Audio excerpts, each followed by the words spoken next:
Right now, defensive tackle is the most common pick for the Chicago Bears in mock drafts. But everything that happened at the NFL Combine last week made that much less likely at the 25th overall pick.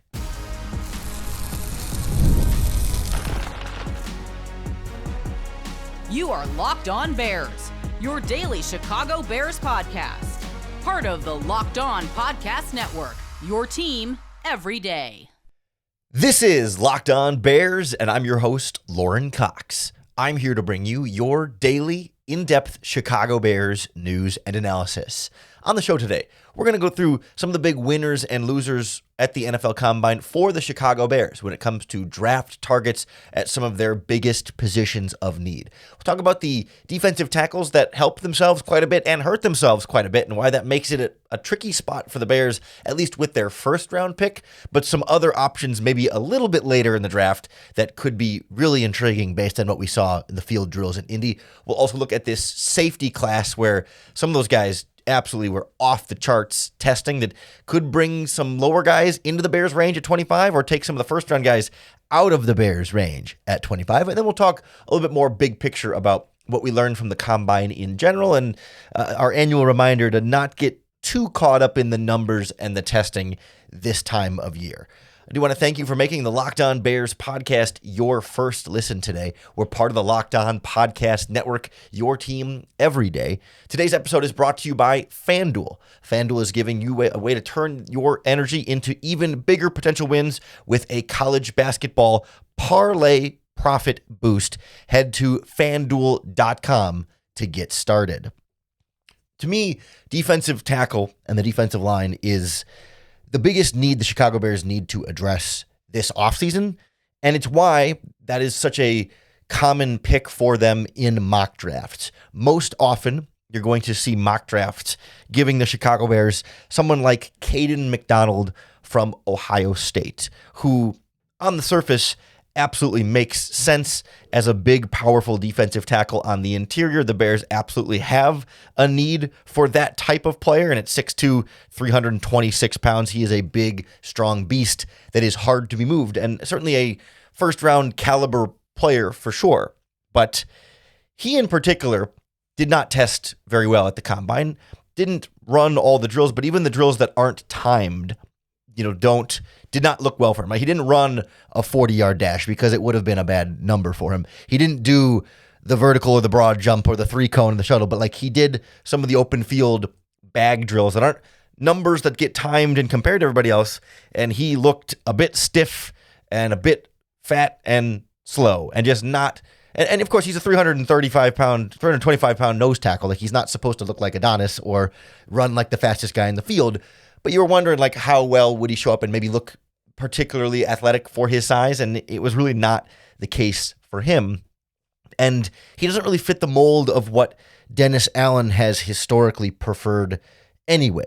If you look back over the course of his career, as the head coach and defensive coordinator for the New Orleans Saints, a friend of the program, Quentin, who's Butkus Stats on Twitter. Quentin, I can't pronounce his last name. I've met him in person. I still can't say his last name. At Butkus Stats on Twitter, wisely pointed out that Dennis Allen has never drafted a defensive tackle who weighs more than 300 pounds in the first 6 rounds of the NFL draft. He consistently, when he's going to use a high draft pick on a player, consistently likes the slightly smaller, but more about explosiveness off of the snap and quickness. It's why they're looking to trade Gervon Dexter, because he doesn't quite fit that mold that Dennis Allen prefers, and neither does Caden McDonald from Ohio State. That doesn't mean there's a hard and fast rule that no defensive tackle over 300 pounds is going to get drafted by the Chicago Bears, but it is certainly a preference here that we should keep an eye on in this first round in particular. And so that creates an interesting conversation on a guy like Caleb Banks from Florida, another one of these like big, strong, but also pretty good athlete at Florida, another Florida defensive tackle. He's 6'6", 327 pounds. He ran a 5.04 in the 40-yard dash, but pretty explosive jumps for guys his size, 32-inch vertical jump and a 9'6" broad jump. The numbers on their own don't sound super impressive, but when you do it at 6'6", 327 pounds with 35-inch arms and an 85-inch wingspan here, like, it is particularly impressive to see the way he's able to move at that size. But he is still bigger than what Dennis Allen prefers. And I wonder if he would be someone they would consider breaking the rules for. It's not a hard and fast rule, but breaking the trend for, because yes, he's bigger than they typically go for there, but does he have enough of that skill set or trait? I'm not sure. That's the tricky part there. The other tricky part is like the defensive tackle in this draft class that would be perfect for the Bears at 25. That's a Dennis Allen style guy, is Peter Woods from Clemson, but he didn't participate in the combine at all. And so like he didn't run any of the drills at the combine, I should say. Like he was at least, I believe he was there. He measured in 6'2", 298, 9-inch hands, 31-inch arms, 76-inch wingspan. Like he did the measurements, but none of the on-field drills whatsoever. So he didn't have the opportunity to boost his stock with those drills, nor hurt his stock with those drills. He still feels like a player that's probably going to go too early. Could be the first defensive tackle off the board before the Bears pick at 25. And so if the one Dennis Allen guy goes early, then everybody else isn't really Dennis Allen guys.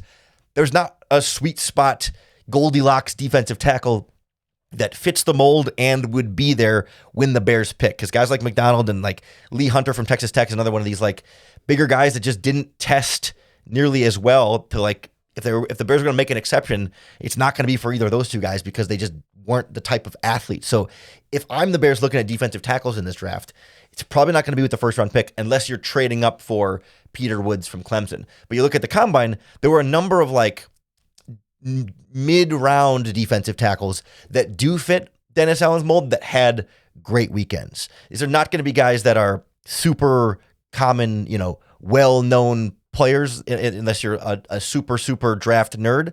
But, when you look at guys like Zane Durant from Penn State or Caleb Proctor from Southeast Louisiana, Grayson Halton from Oklahoma, or Albert Regis from Texas A&M, like these guys are all just under 300 pounds and super fast and explosive defensive tackles. Zane Durant was the fastest at 4.75 in the 40. Caleb Proctor ran a 4.79, Halton at 4.82, all in that like 6'1", 6'2 range, 290 to 295 type of range, and varying levels of explosive jumps and 10-yard splits, and not very many of them actually ran the 3-cone drill or the short shuttle.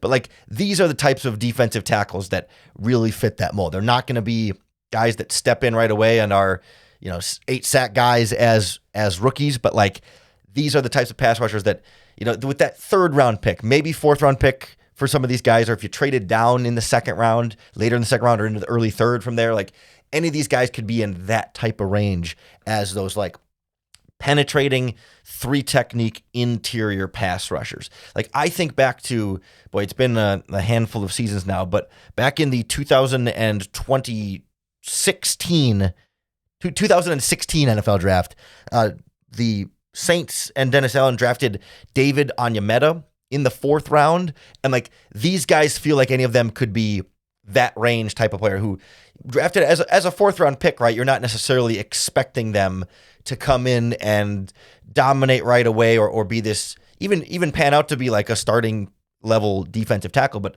Onyemata comes in New Orleans, has a slow first season or two, but eventually becomes a starter there and has been a 5-6 sack guy fairly consistently through his career. Spent the last few years with Atlanta, is entering free agency again this offseason and could potentially reunite with Dennis Allen in Chicago. But nonetheless, like these guys kind of fit that style of player that he was coming out, that I think these are the more realistic options that we could see the Bears prioritize a defensive tackle. And I would put less of your hopes in guys like, certainly like Caden McDonald from Ohio State or Lee Hunter from Texas Tech. Caleb Banks remains kind of the wild card TBD, but probably not, but never say never type of player that maybe isn't exactly what they might prefer, but maybe they just look at it and say, is he best player available, even if he doesn't follow their previous trends? I think it's something that absolutely could very well happen if things play out differently at other positions, because there were other spots in this draft that really did stand out, and a couple of super athletic safeties now playing their way into, if not maybe even past, the Bears draft range at the end of the first round. So we'll take a look at this absolute freakish safety class next on Locked On Bears. This episode of Locked On Bears is brought to you by FanDuel Sportsbook. College basketball is nonstop. Big games, tight spreads, momentum swings at every night. From early tip-offs to late-night West Coast shootouts, there's always action on the board. And now FanDuel is giving you a way to turn that energy into even bigger potential wins with a college basketball parlay profit boost. You can build any college hoops parlay you want. Rivalry games, ranked matchups, whatever fits your needs. And then you can mix spreads, totals, and player props to match how you see the slate playing out. Then you apply the profit boost and instantly bump up the potential payout.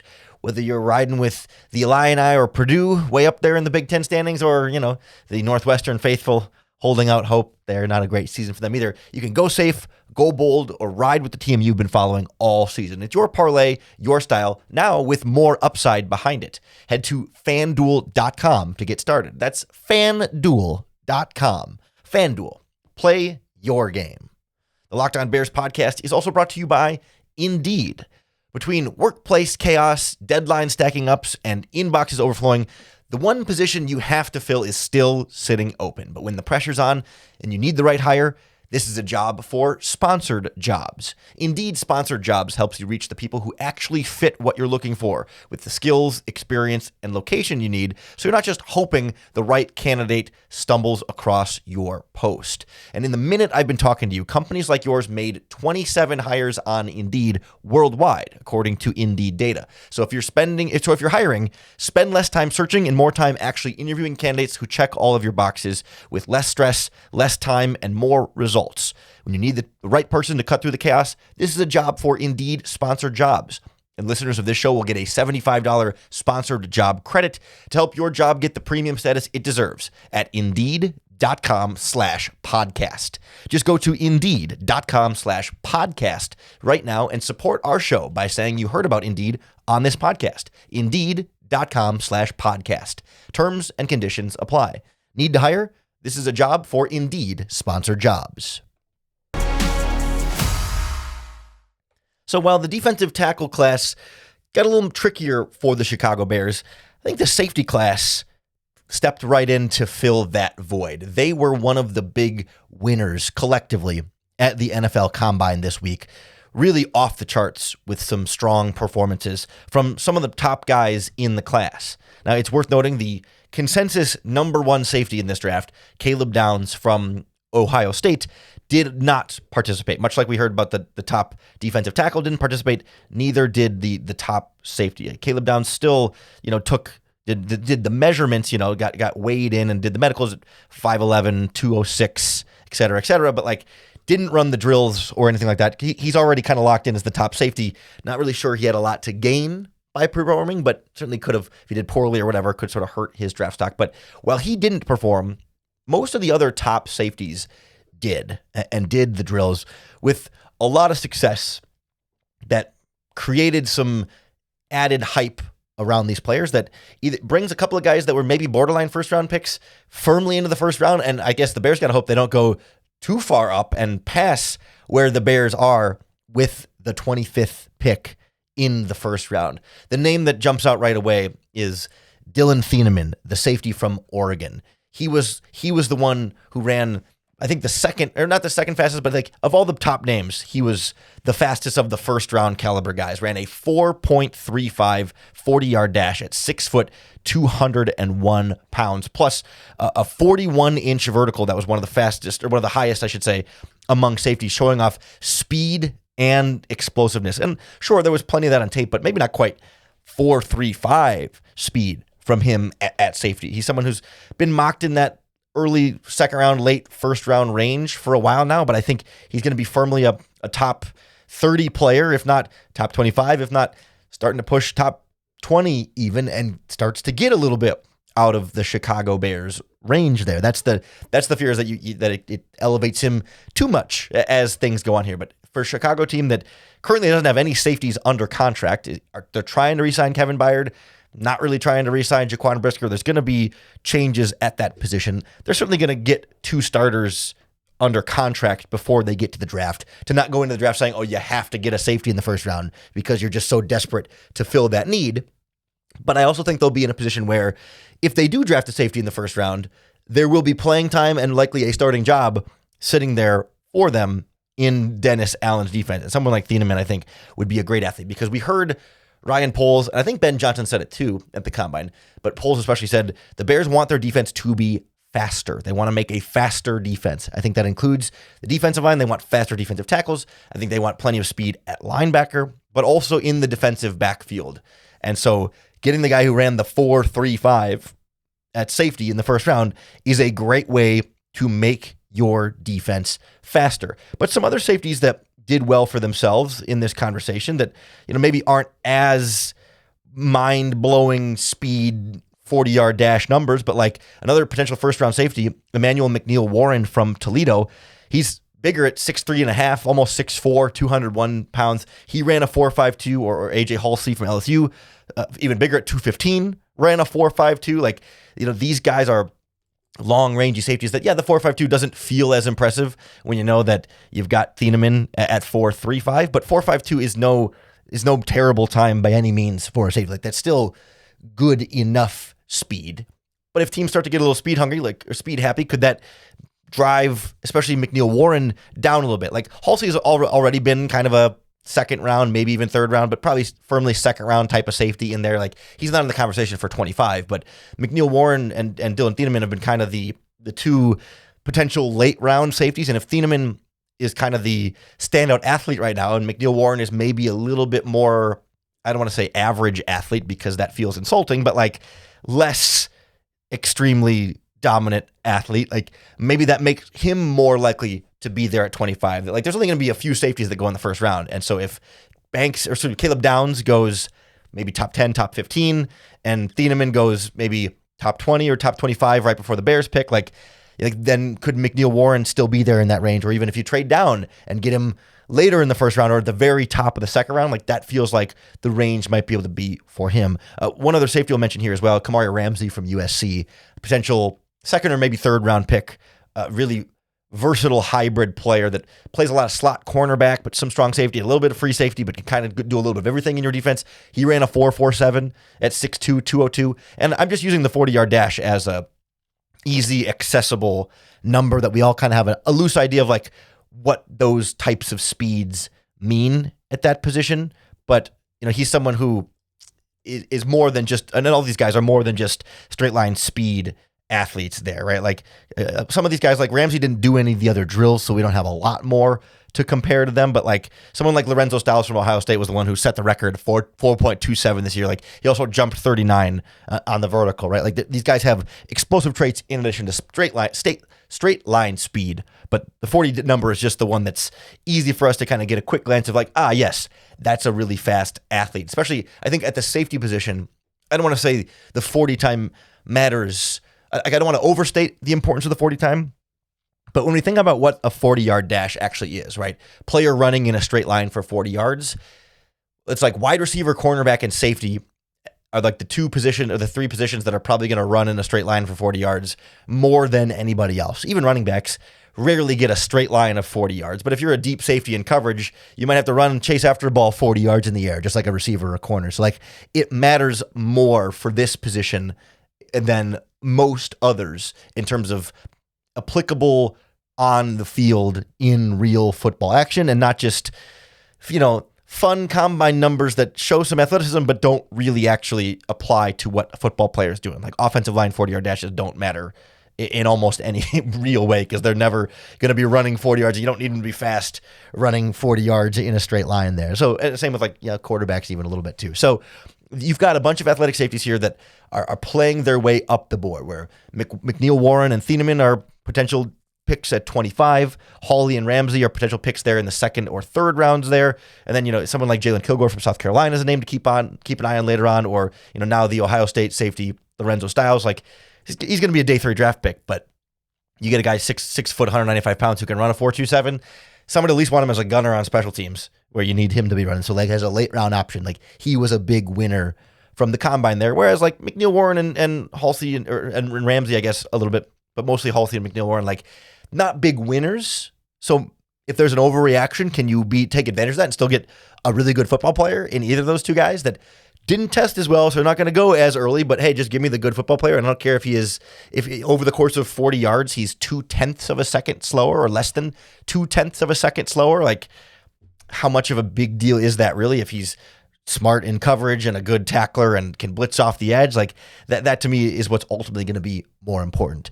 And it's a good reminder for us to not overreact to what we see at the combine and drastically change our opinions of these players. I want to take a closer look at this issue in particular, because this was a record-setting NFL combine for the fastest players we've ever seen, but I think that's a little bit of a deceptive narrative. So we'll share why that is and how we can apply this from a Chicago Bears perspective next on Locked On Bears. This episode of Locked On Bears is brought to you by Gametime.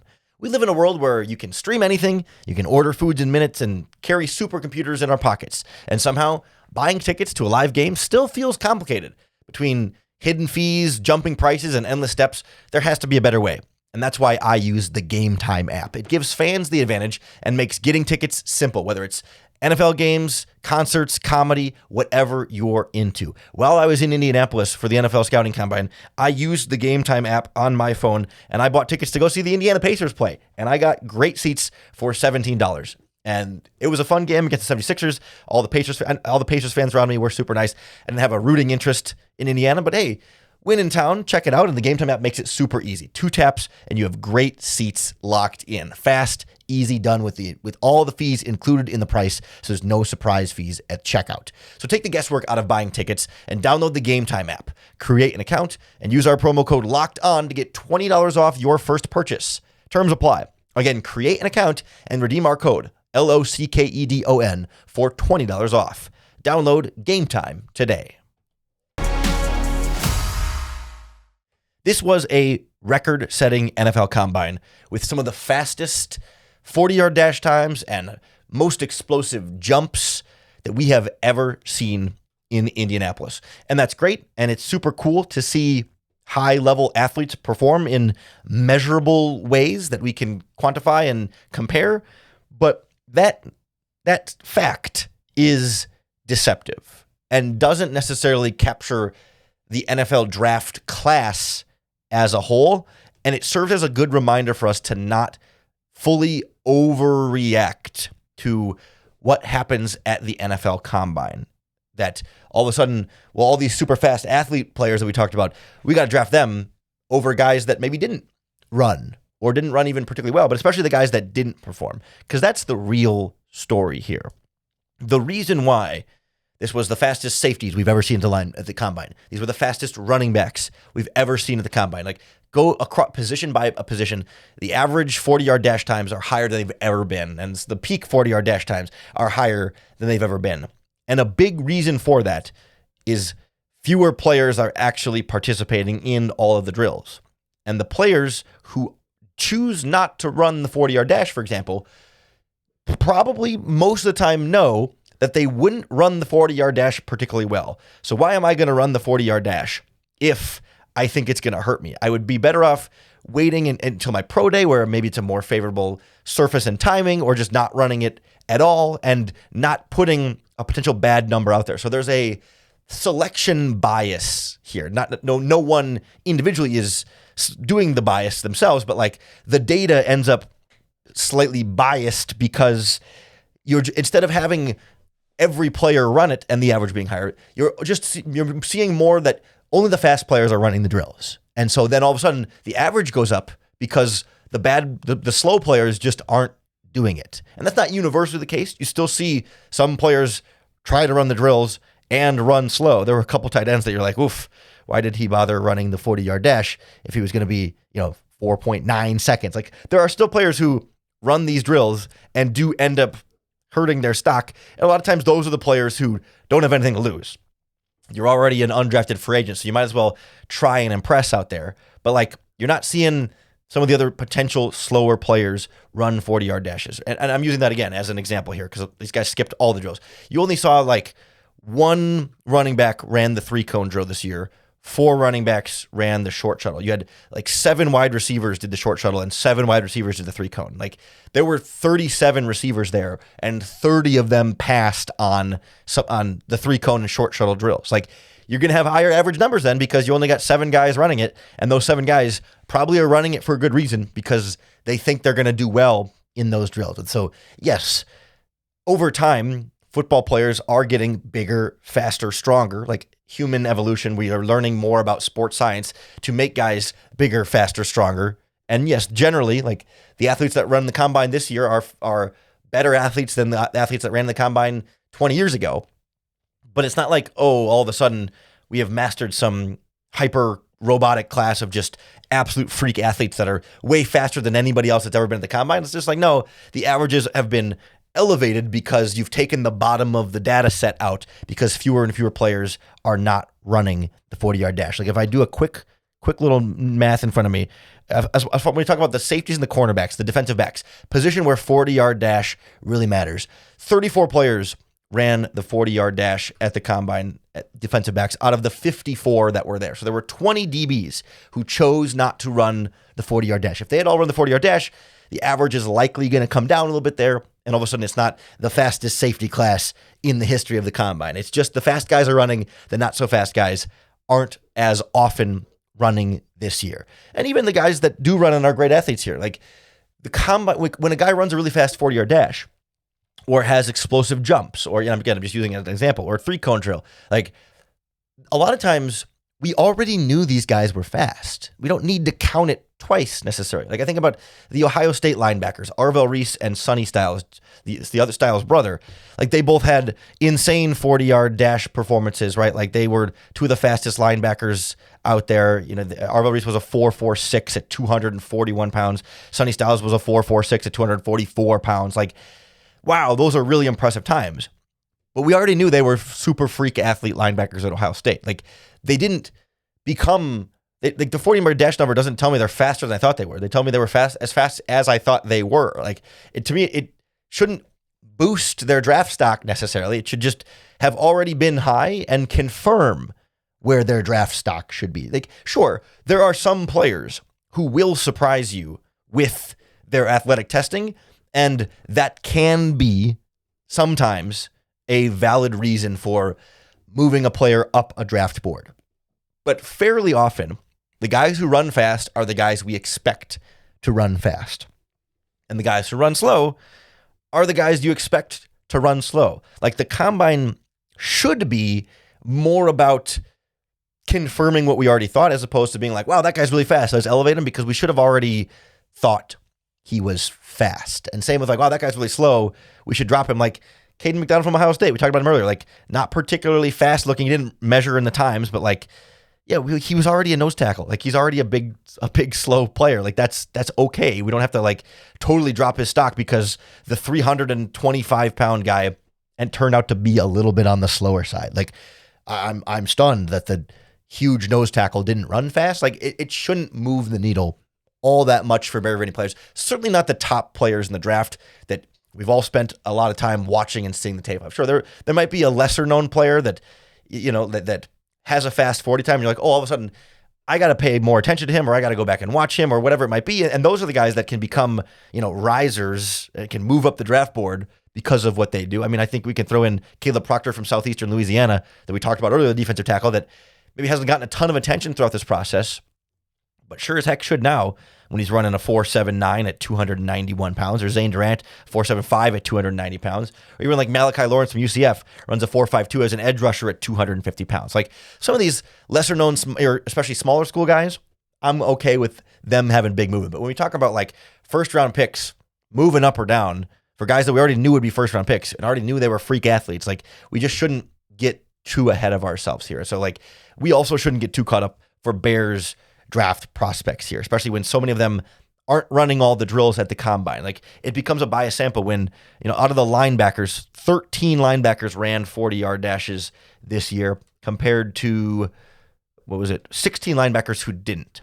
So like, yeah, we can get excited about the 16 guys that did, but all of a sudden that doesn't make them better than the other guys that didn't. We just don't have data, but like you still have to let like the tape and the player evaluation and the interviews actually shape that. And I think NFL teams are smart enough to be usually, with some exceptions, smarter than this. But I think in the media and the fan bases especially, right, we get because the combine is everything and it's exciting and we're all there and we're watching it and it's impressive and we can absolutely give these guys credit and be amazed. I'm not saying we shouldn't be impressed, but it shouldn't change drastically draft evaluations of players that it should either confirm what we saw on tape or make you go back and reevaluate that tape if they do something that is different than you expected. But we got to make sure that we're starting from a baseline expectation here that is reasonable, and we don't always get some of that. So that's an annual, like, hey, let's not overreact to the combine because they haven't played football games since December or January for the national, for the playoff teams. Like, you didn't all of a sudden become a better or worse football player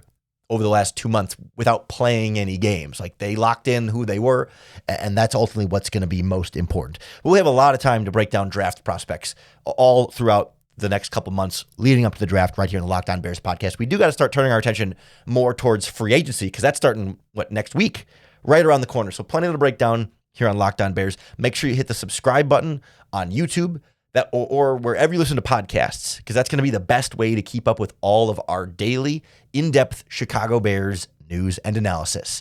Thank you for making the Locked On Bears podcast your first listen today. We're part of the Locked On Podcast Network, the #1 sports podcast network. Whether it's your first time listening or your 100th time listening, we really appreciate you making us a part of your day. If you'd like to take your listening to the next level, you can join the Locked On Bears Everydayers Club and get access to an ad-free audio feed of Locked On Bears. It's compatible with Apple Podcasts, Spotify, all the major podcasting apps, plus access to an exclusive Locked On Bears listener group chat just for listeners of this show in the Everydayers Club. If you want to check it out, the website to go to is lockedonbears.supercast if you want to find out more information. Otherwise, you can keep tuning in the same way you always have. We're free and available on all platforms, and I'll always make sure that each time you tune into Locked On Bears, you're going to get another opportunity to bear down.